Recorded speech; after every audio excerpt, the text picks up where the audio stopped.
My dear students, today CMA Interla Consignment Account, Financial Accounting ஒரு importance of illustration 17 பார்க்க போறோம். இந்த summary என்ன விசேஷம் அப்படினு பாத்தீங்கன்னா அவன் goods and consignment கொடுக்கல, அது இன்வாய்ஸ் பிரைஸா காஸ்ட் பிரைஸா எதுவும் சொல்லல, அதே சமயத்துல சேல்ஸ் எவ்வளவு அப்படிங்கறது சொல்லல.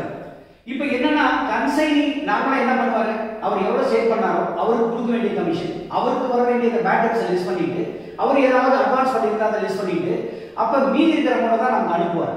அப்ப அந்த இந்த क्वेश्चनல சொல்லி இருக்கிறது என்னன்னா கன்சைனி எவ்வளவு பணம் அனுப்பிச்சிருக்காரு நமக்கு, அந்த அமௌண்ட்டை வச்சு நீங்க கண்டுபிடிக்கணும் எவ்வளவு சேல்ஸ் இருக்கும், எவ்வளவு அதுக்கப்புறம் கூட்ஸ் அண்ட் கன்சைன்மென்ட் இருக்கும் அப்படிங்கிறது. சம் வந்து வெரி வெரி இம்பார்ட்டன்ட் சம் எக்ஸாம்ல வரும், அதனால கொஞ்சம் கேர்ஃபுல்லா பாருங்க. இப்போ நான் question படிச்சிடுறேன். The account sales received from an agent disclosed that the sales made at 10% above the price was 44% of the sales made at invoice price, which is cost plus 25%. அப்படினா என்ன அர்த்தம் அப்படினா அவன் என்ன சொல்றான், காஸ்ட் 100 ரூபாய் அப்படினா 25 ரூபாய் profit margin-னா 125 ரூபாய் இன்வாய்ஸ் பிரைஸ். அப்ப இன்வாய்ஸ் பிரைஸ் அவன் சேல்ஸ் பண்றான், இன்வாய்ஸ் பிரைஸும் சேல்ஸ் பண்றான். அதே சமயத்துல 10% above the invoice price, 10% above the sales made at invoice price. அப்ப இன்வாய்ஸ் பிரைஸ் இப்ப 100 ரூபாய், இன்வாய்ஸ் பிரைஸ் 125 ரூபாய், இதுல ஒரு 10% அப்படினா 12 ரூபாய் 10 பைசா அதிகமா வரும். அப்ப 137 ரூபாய் 10 பைசா கணக்கு. அப்ப நீங்க என்ன பண்றீங்க, அது 10%. அப்ப மொத்தமா இன்வாய்ஸ் பிரைஸும் சேல்ஸ் பண்றான், இன்வாய்ஸ் பிரைஸ் விட 10% அதிகமா profit margin வச்சு சேல்ஸ் பண்றான். அந்த சேல்ஸ் எவ்வளவுன்னு நமக்கு சொல்லல, நம்ம தான் கால்குலேட் பண்ணனும். நம்பர் 1 அது ஒரு ஈக்குவேஷன் ஃபார்முலா பண்ணனும். ரெண்டாவது all the sales on credit basis. Okay, he incurred expenses to the tune of rupees 5000 rupees. இப்போ கன்சைன் வந்து செலவு பண்ற 5000 ரூபாய் செலவு பண்றாரு, அதுல 1800 rupees ரெக்கரிங்னா தெரியும், அத குடோன் ரெண்ட் இந்த மாதிரி கொடுக்கிறது. பட் நாட் ரெக்கரிங் அப்படினா ஃரைட் இந்த மாதிரி ஒரே ஒரு தடவை கொடுக்கிறது. இந்த இதெல்லாம் நம்ம இன்வென்டரிக்கு நம்ம எடுத்துக்குவோம். இந்த 5000 rupees ஐ மீன் 3200.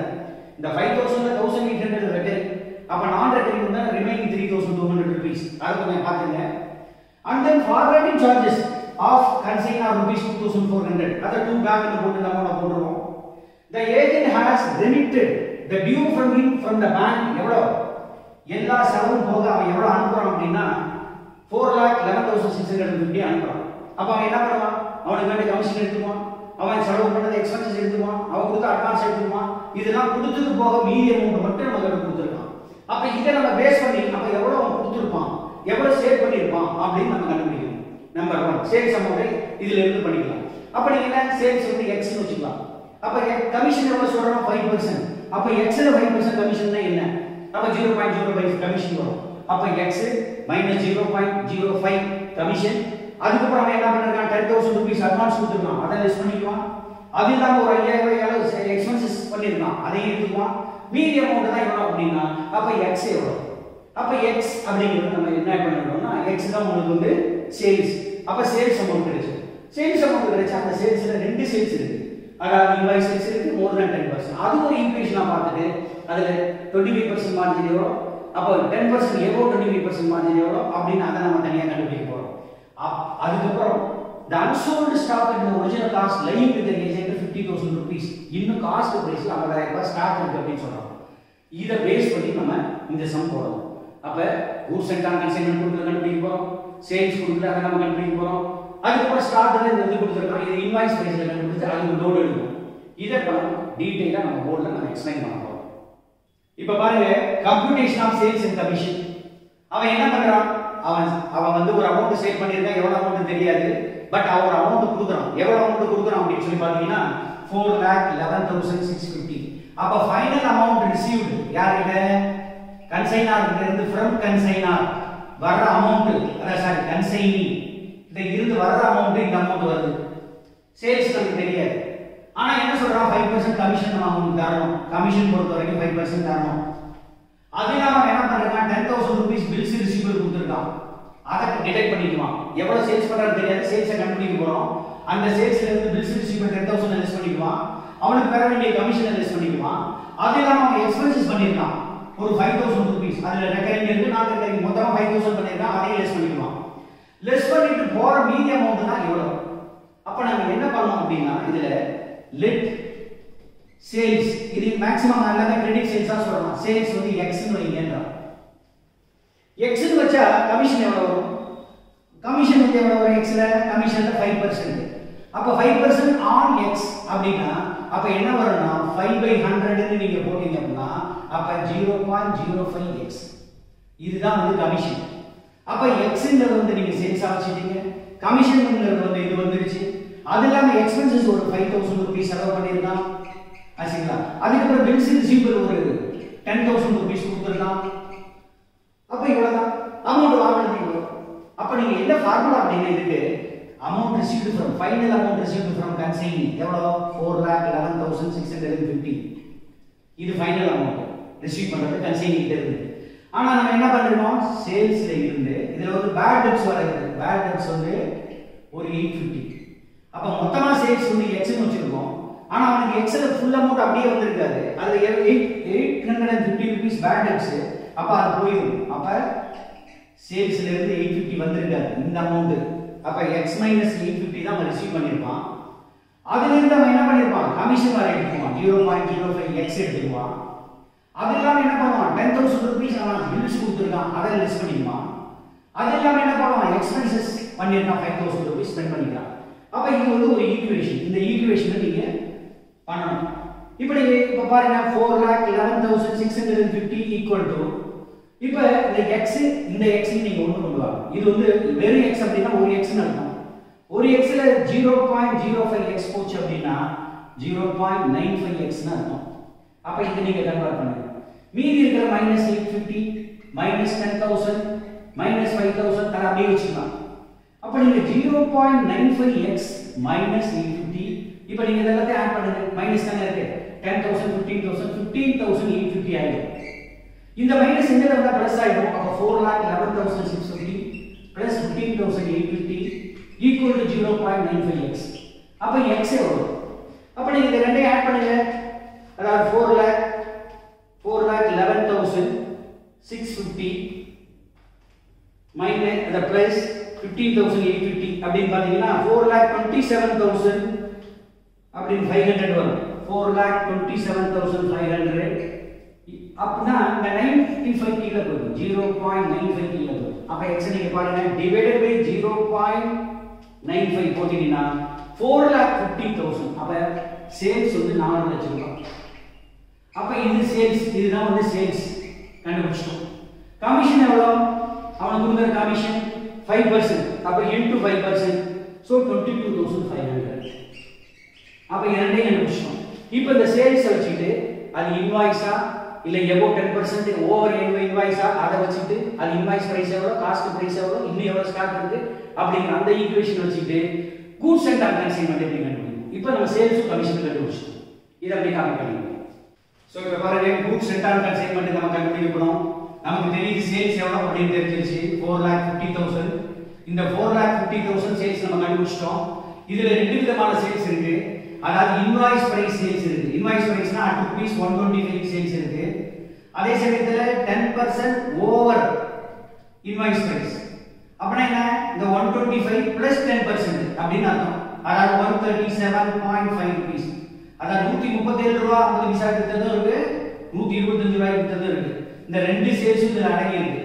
அப்ப நாம என்ன பண்ணோம்னா let invoice price sales invoice price sales அப்படினு சொல்லிட்டு y அப்படினு வச்சுங்க. ஆனா என்ன சொல்றான் இந்த 10% அதிகமா இருக்கிறது வந்து இந்த y ல வந்து 44% அப்படினு சொல்றான். அப்ப 10% above invoice price அப்படிங்கிறது எவ்வளவு 44% of y அப்படினா என்ன அர்த்தம் 0.44 y அப்படினா அர்த்தம். அப்ப ரெண்டு y இந்த இன்வெர்ட் 125 ரேட் 137 ரூபாய் 50 பைசா ரேட் ரெண்டு சேர்ந்தது தான் இந்த 4 லட்சம் ரூபாய். அப்ப நீங்க ஈக்குவேஷன் ஃபார்ம் பண்ணுங்க. அப்ப 4,50,000 equal to y plus 0.44y. அப்ப இத பாத்தீங்க அப்படினா அப்ப ஒரு y 0.44y. அப்ப 1.44y equal to 4,50,000. therefore y equal to எவ்வளவு அப்படி நீங்க பாத்தீங்கன்னா அதுல 4,50,000 divided by 1.44 அப்படி பாத்தீங்கன்னா 3,12,500 ரூபாய். இது வந்து இன்வாய்ஸ் பிரைஸ். அப்ப இன்வாய்ஸ் பிரைஸ் நம்ம கன்வர்ட் பண்றோம். இன்வாய்ஸ் பிரைஸ் சேல் வந்து உங்களுக்கு 3,12,500. அப்ப மீதி இருக்கிற அமௌண்ட் இதுல வந்து மீதி இருக்கிறது தான் வந்து உங்களுக்கு 137 rupees. அதாவது இது 10% எபோவ் கொடுத்தது. அது எவ்வளவு பாருங்க. 4,50,000 ல மைனஸ் 3,12,500 போச்சு அப்படின்னா 1,37,500. இதுதான் வந்து 10% above. 10% above invoice price. 10% above invoice price அப்படின்னா என்ன? நான் சொல்றது 137.50 இப்போ நம்ம எல்லாத்தையும் கன்வர்ட் பண்ணிக்கலாம். 125 எவ்வளவு அப்படினு. அப்ப 137.50 1,37,500 ரூபாய் அப்படினா அப்ப 125 எவ்வளவு இன்வாய்ஸ் பிரைஸ். இதுவும் இன்வாய்ஸ் பிரைஸ் அட் 125. அடுத்தது அட் 125 பண்ண போறோம். இது வந்து 10% எபோவ் இன்வாய்ஸ் பிரைஸ். அப்ப அதனுடைய இன்வாய்ஸ் போர்ஷன் எவ்வளவு 125 க்கு 1,37,500 divided by 137.5 into 125. So 1,25,000. அப்ப 1,25,000. அப்ப ரெண்டையும் ஆட் பண்ணுங்க plus 3,12,500. So 4,37,500. இதுதான் வந்து இன்வாய்ஸ் பிரைஸ். 125 ரூபாய் ரேட்டுக்கு உண்டானது இது. நம்ம சேல்ஸ் பண்ணதுல நம்ம இப்ப கண்டுபிடிச்சது. ஆனா நம்ம காஸ்ட் எவ்வளவு அனுப்பிச்சிருக்கோம்? 125 ரூபாய்க்கு எவ்வளவு நம்ம காஸ்ட் எவ்வளவு? எதுக்காக காஸ்ட் கண்டுபிடிக்கணும்னா ஒரு 15,000 rupees காஸ்ட் பிரைஸ் உண்டான ஸ்டாக் அன்சோல்டு கன்சைன்ட் இருக்கு. அப்ப எல்லாத்தையும் காஸ்ட்க்கு கன்வர்ட் பண்ணாதான் நம்ம எவ்வளவு அன்சோல்டு தெரியும். அப்ப இது வந்து காஸ்ட். அப்ப காஸ்ட் ஆஃப் கூட்ஸ் அப்ப என்ன பண்ணுவோம்? 4,37,500 divided by 125 into 100 போட்டீங்கன்னா divided by 125 into 100 போட்டீங்கன்னா 3,50,000 rupees. அப்ப 3,50,000 rupees அன்சோல்டுல நம்ம சேல் பண்ண போர்ஷன் வந்து காஸ்ட்ல இருக்கு. அது இல்லாம ஒரு 50,000 அன்சோல்டு வச்சிருக்கோம். அப்ப இதுதான் நம்ம அனுப்பிச்சிருக்கோம். 50,000 அனுப்பிச்சிருக்கோம். அப்ப மொத்தமா காஸ்ட் பிரைஸ் அனுப்பிச்சது 4 லட்சம் ரூபாய். இதுல add profit margin. Profit margin வந்து ஒரு 25%. 100 ரூபாய்னா 125 ரூபாய்க்கு விற்போம்.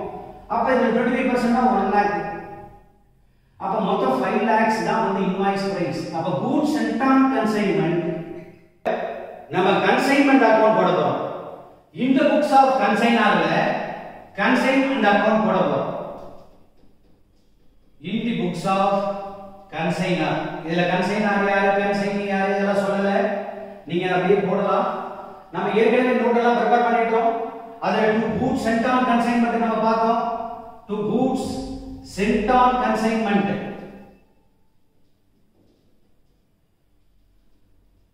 உங்களுக்கு தெரியும் 5 lakhs rupees. Cost price 4 lakhs. அதோட ப்ராஃபிட் மார்ஜின் 1 lakh, ரெண்டு சேர்த்து 5 lakhs. இதில இருந்து நம்ம லோட எடுக்கணும். லோட எடுக்கிறதுக்கு by goods sent on consignment. Goods sent on consignment rupees 1 lakh. Next வந்து என்ன பண்றோம்னா அவங்க சேல்ஸ் ஃபிகர் நம்ம கண்டுபிடிச்சோம். எவ்வளவு கண்டுபிடிச்சோம்ல? Consignment debtors by consignment debtors 4,50,000 rupees. 4,50,000 ரூபாய். நமக்கு இந்த நோட் பின்னாடி இருக்கு. அதுல 4,50,000 பண்ணோம். கன்சைனர் எக்ஸ்பென்சஸ் டு பேங்க். அத கன்சைனர் எக்ஸ்பென்சஸ். கன்சைனர் எக்ஸ்பென்சஸ் எவ்வளவு பண்ணிருக்காரு? 2,400 rupees பண்ணிருக்காரு. அத நோட் பண்ணிக்கங்க. அடுத்து டு கன்சைனி. கன்சைனி சில எக்ஸ்பென்சஸ் பண்ணிருக்காரு. கன்சைனிங்ல அவர் எக்ஸ்பென்சஸ்ல பாத்தீங்கன்னா ரெக்கரிங் நான் ரெக்கரிங் ரெண்டு சேர்த்து 5,000 rupees. அப்ப நான் ரெக்கரிங் 3,200, ரெக்கரிங் 1,800. மொத்தமா பாத்தீங்கன்னா 5,000 rupees அவர் எக்ஸ்பென்சஸ் பண்ணிருக்காரு. சரி, அவருக்கு எவ்வளவு கமிஷன் அதை நம்ம நோட்லயே பார்த்தோம். எவ்வளவு கமிஷன்? அதாவது இதுல வந்து நீங்க டு கன்சைனிங் போட்டு இதெல்லாம் அப்படியே பண்ணலாம். கமிஷன் அவருக்கு எவ்வளவு கமிஷன் வருது? பாக்க 22,500 rupees கமிஷன் கொடுக்கணும். அதையும் நோட் பண்ணிக்கங்க.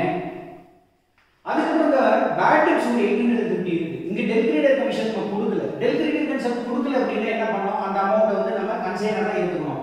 அப்ப அதுல வந்து பேட் டெப்ட்ஸ் நீங்க டு கன்சைன்மென்ட் டெப்டார்ஸ்